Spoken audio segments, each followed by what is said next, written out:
time. The hardest thing to do is to stand still and wait for you. This sorry flesh of mine is conniving all the time with this world and the enemy too.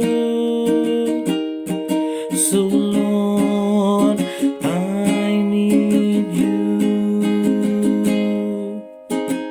Where I'll be on my own, faulty flesh and brittle bones, they'll come and feast on me. But Lord Jesus, you are near.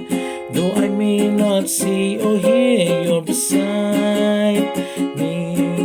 I'll cling tight